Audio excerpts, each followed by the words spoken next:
Hi sisters, welcome back to my channel. இது வரைக்கும் சொல்லியிருக்க அந்த கிளாஸஸ் எல்லாம் ப்ராக்டிஸ் பண்ணியிருப்பீங்கன்னு நினைக்கிறேன். இன்றைக்கி நம்மளோட சேனலில் தாம்பூர் ஸ்டிச் தான் பார்க்க போகிறோம். அதுக்கு தான் இந்த மாதிரி ஒரு ஃப்ரீ ஹேண்டில் ஒரு திலகம் ஷேப்பில் நான் வரைஞ்சி வச்சுருக்கேன் உங்களுக்கு எக்ஸ்பிளைன் பண்ணுறதுக்காக. இப்போ வாங்க அந்த ஸ்டிச் எப்படி போடுறதுன்னு பார்க்கலாம். இப்போது இந்த ஸ்டிச்சுக்கு சில்க் த்ரெட் தான் 2 சில்க் த்ரெட் எடுத்து எப்பவும் போல் நாட் போட்டு வச்சுருக்கேன். எப்போவுமே இந்த மாதிரி தாம்பூர் ஸ்டிச் யூஸ் பண்ணுறதுக்கு சென்டர் போர்ஷனை டிவைட் பண்ணிவிட்டு ஒர்க் பண்ணிங்க அப்படின்னா தான் உங்களுக்கு ஃபினிஷிங் ரொம்ப நீட்டாக வரும். இதில் இப்போ இப்படியே ஃபில் பண்ணிகிட்டே வந்தோம் அப்படின்னா லைட்டாக உங்களுக்கு இடையில கேப் தெரிஞ்சுக்கிட்டே இருக்கும். ஸோ இதை சென்டராக டிவைட் பண்ணிவிட்டு ஒர்க் பண்ணிங்க அப்படின்னா ரொம்ப ஃபினிஷிங் ரொம்ப நீட்டாக இருக்கும். இப்போ அதுதான் எப்படின்னு நான் உங்களுக்கு சொல்லித்தரேன் வாங்க.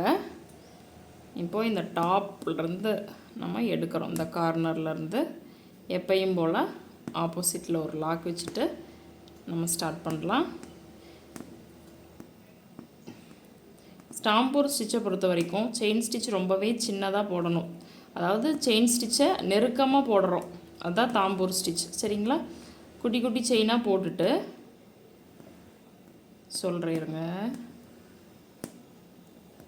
இப்போது இந்த அவுட்லைனுக்கு வந்துட்டோமா, ஒரு குட்டி லாக் வச்சுட்டு தானே திரும்பணும். குட்டி லாக் வச்சுட்டு அடுத்தது திரும்பவும் இப்படி கேப்பாக விட்டு திரும்பக்கூடாது. முந்தின போட்ட ஸ்டிச்சு லைட்டாக தள்ளிட்டு போட்டிங்க அப்படின்னா உங்களுக்கு அந்த கீழே வந்துட்டு ஒயிட் கலர் கிளாத்தில் போடுறோம் இல்லைங்களா, அந்த கீழே அந்த ஒயிட் கலர் கிளாத் தெரியக்கூடாது. அந்த க்ரீன் கலர் சில்க் த்ரெட் மட்டும்தான் தெரியணும். அந்த மாதிரி குட்டி குட்டி செயினாக போட்டுட்டு நம்ம ஃபில் பண்ணணும். இந்த ஏரியா ஃபுல்லாமே ஃபில் பண்ணணும். ஃபஸ்ட்டு இந்த ஹாஃப் போர்ஷனை ஃபில் பண்ணிவிட்டு மறுபடியும் இந்த ஹாஃப் போர்ஷனை ஃபில் பண்ணணும். நீங்கள் இங்கேருந்து கூட ஃபில் பண்ணிட்டு வரலாம். அதை வந்துட்டு நம்ம கொஞ்சம் இன்னும் எக்ஸ்பீரியன்ஸ் ஆகிட்டு நம்ம இங்கேருந்துட்டே ஃபுல்லாக ஃபில் பண்ணிட்டு வந்துடலாம். சரிங்களா? நீங்கள் வந்துட்டு இந்த திலகம் ஷேப்க்கே நம்ம இப்படி ஃபில் பண்ணிகிட்டே வந்தோம் அப்படின்னா லைட்டாக கேப் தெரியும் உங்களுக்கு. அதனால தான் நான் வந்துட்டு ஸ்ப்ளிட் பண்ணிவிட்டு இந்த திலகம் ஷேப்பை 2 ஸ்ப்ளிட் பண்ணிவிட்டு அதுக்கப்புறமா நீங்கள் செயின் ஸ்டிச் போடுங்க அப்படிங்கிறேன். இப்போது தாம்பூர் ஸ்டிச் அப்படின்றது இந்த மாதிரி நெருக்கமாக செயின் ஸ்டிச் போடுறோம். சரிங்களா? இது வந்துட்டு ஹியூமன் ஃபேஸ் ஃபில் பண்ணுறக்கு ஹியூமன் பீயிங் இமேஜ் எடுத்து ஒர்க் பண்ணிங்க அப்படின்னா ரொம்ப பெட்ரு. ஏன்னா நம்ம அதுக்கு அந்த போர்ட்ரைட் இமேஜ் பண்ணுறக்கு அந்த மாதிரி இடத்துல வந்துட்டு நம்ம தாம்பூர் ஸ்டிச் தான் யூஸ் பண்ணுவோம் அதிகமாக. சரிங்களா? அதனால் அதுக்கெலாம் வந்துட்டு ஹியூமன் பீயிங் இமேஜ் பண்ணுறக்கு தாம்பூர் ஸ்டிச் ரொம்ப இம்பார்ட்டண்ட். நீங்கள் வந்துட்டு இந்நேரம் சில்க் த்ரெட்டில் நீங்கள் ப்ராக்டிஸ் பண்ணியிருப்பீங்க அப்படின்னு நினைக்கிறேன். சில்க் த்ரெட் எந்த அளவுக்கு ப்ராக்டிஸ் பண்ணியிருக்கீங்களோ அந்தளவுக்கு தான் வந்துட்டு இந்த தாம்பூர் ஸ்டிச் வந்துட்டு நீங்கள் ஃபில் பண்ண முடியும். ஏன்னா ஃபுல்லாகவே நம்ம மேக்ஸிமம் இதில் வந்துட்டு சில்க் த்ரெட்டை தான் நம்ம யூஸ் பண்ணுவோம். ஏன்னா ஃபேஸ் ஃபில்லிங்கெல்லாம் பண்ணும்போது ஸ்கின் கலர் சில்க் த்ரெட்டை தான் நம்ம யூஸ் பண்ணி பண்ணுவோம். அந்த ட்ரெஸ் போர்ஷன் எல்லாமே நம்ம வந்துட்டு சில்க் த்ரெட்டில் தான் பண்ணுவோம். மேக்ஸிமம் ஒர்க்கை வந்துட்டு சில்க் த்ரெட்டில் தான் பண்ணுவோம். அதனால தான் நான் சொன்னேன் சில்க் த்ரெட்டுக்கெல்லாம் இந்த மாதிரி நிறையா ப்ராக்டிஸ் பண்ணுங்கள் அப்படிங்கிறது. இப்போ நீங்கள் எவ்வளோ ப்ராக்டிஸ் பண்ணியிருக்கிறீங்க அப்படிங்கிறது இந்த வீடியோவில் தெரிஞ்சிடும். இந்த ஒர்க் எடுத்து பண்ணிங்க அப்படின்னா உங்கள் கை எவ்வளோ பழகி இருக்குது அப்படிங்கிறது தெரிஞ்சிடும் உங்களுக்கே. நீங்கள் கரெக்டாக ப்ராக்டிஸ் பண்ணிங்கன்னா மட்டும்தான் சில்க் த்ரெட் கட் ஆகாமல் வரும். இல்லைன்னா கட் ஆகிக்கிட்டே இருக்கும் பாருங்கள். இந்த கார்னர் வந்த உடனேயும் அந்த அவுட்லைன் வந்த உடனேயும் நம்ம நாட் போட்டுட்டு ரிட்டன் திரும்பி எடுத்துக்கணும். இந்த மாதிரி சிக்கிச்சு அப்படின்னா ஒரு ஸ்டிச்சை பிரித்து விட்டுட்டு மறுபடியும் இப்படி போடுங்க. மறுபடியும் நம்மளுக்கு வந்துடும். இதே மாதிரி மற்ற இதுக்கு முன்னாடி நான் சொல்லித்தந்த கிளாஸஸில் ஏதாவது டவுட் இருந்தால் கூட கண்டிப்பாக கேளுங்க. டவுட்டோட நெக்ஸ்ட் கிளாஸ் மூவ் பண்ண வேண்டாம். ஏன்னா டவுட் நிறையா சேர்ந்ததுக்கப்புறம் நம்மளுக்கு குழப்பமாயிரும். எந்த ஸ்டிச் எப்படி போடணும் அப்படிங்கிற மாதிரி நம்மளுக்கு கன்ஃபியூஸ் ஆயிரும்.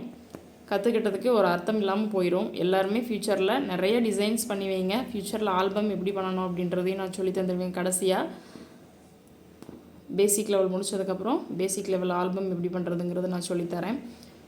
உங்களுக்கு ஹோம்ஒர்க் கொடுத்ததெல்லாம் கூட நான் அப்பப்போ ஷார்ட்ஸ்லேயோ வீடியோஸ்லேயோ நான் உங்களுக்கு சொல்லி கொடுத்துட்டே தான் இருக்கிறேன்.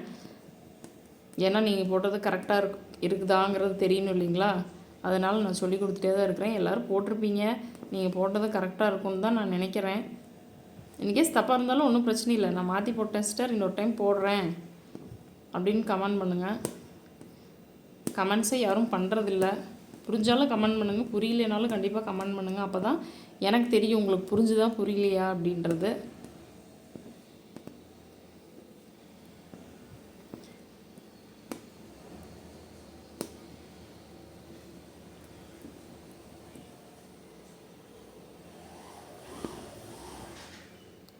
ஓகேங்களா? இப்போ என் நாட் போட்டு ஃபினிஷ் பண்ணிட்டோம். சரிங்களா? இந்த சைடு ஃபில் பண்ண மாதிரியே இந்த ஆப்போசிட் சைட்லேயும் இந்த ஹாஃப் போர்ஷன் ஃபில் பண்ணிக்கலாம். இது எடிட்டிங்கில் கொஞ்சம் நான் உங்களுக்கு ஸ்பீடாக வச்சிட்றேன்.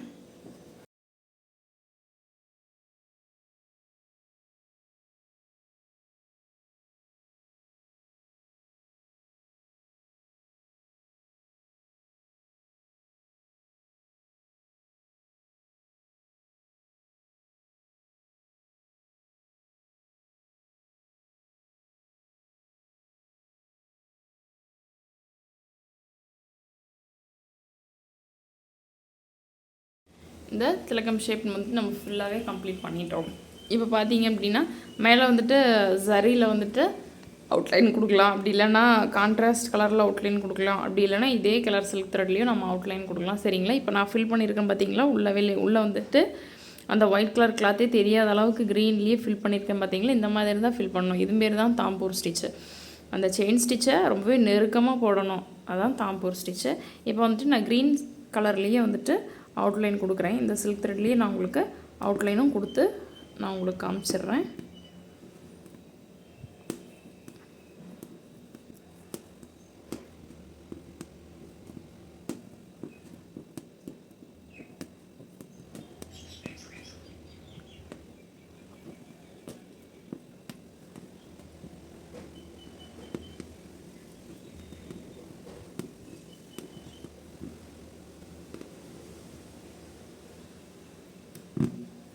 இப்போ என்ஆர் போட்டு கம்ப்ளீட் பண்ணியாச்சு. சரிங்களா? இப்போ என்ஆர் போட்டு கம்ப்ளீட் பண்ணியாச்சு. இதே மாதிரி நீங்களும் இந்த மாதிரி ஒரு திலகம் ஷேப்பு உங்களுக்கு பிடிச்ச மாதிரி ஒரு ஷேப் எடுத்து அதை ஃபுல்லாக இப்படி ஃபில் பண்ணி பார்த்துட்டு நீங்கள் ஒரு ஹியூமன் பீயிங் இமேஜ் எடுத்து முடிஞ்ச வரைக்கும் ஹியூமன் பீயிங் இமேஜ் எடுத்து ட்ரை பண்ணுறது தான் பெஸ்ட்டு. இல்லை அப்படின்னா நீங்கள் வந்துட்டு ஒரு இமேஜ் எடுத்து ஃபுல்லாக ட்ரை பண்ணுங்கள். என்னைய கேட்டால் ஹியூமன் பீயிங் இமேஜ் எடுத்து ஒர்க் பண்ணுறது தான் வந்துட்டு நான் பெஸ்ட்டுன்னு சொல்லுவேன். ஏன் அப்படின்னா நம்ம ஒரு மேரேஜ் ப்ளவுஸ் வருது அப்படின்னா போட சொல்லுவாங்க இல்லைங்களா, இந்த கையில் ஒரு இமேஜ் அந்த கையில் ஒரு இமேஜ் போடுவோம் இல்லையா, ராஜா ராணி இமேஜு அந்த மாதிரி ஏதாவது பல்லக்கு டிசைன்ஸில் உட்காந்துட்ருக்கிற மாதிரி அந்த மாதிரி போஸ்ட்லாம் பண்ணும்போது உங்களுக்கு தாம்பூர் ஸ்டிச் அதிகமாக தேவைப்படும்.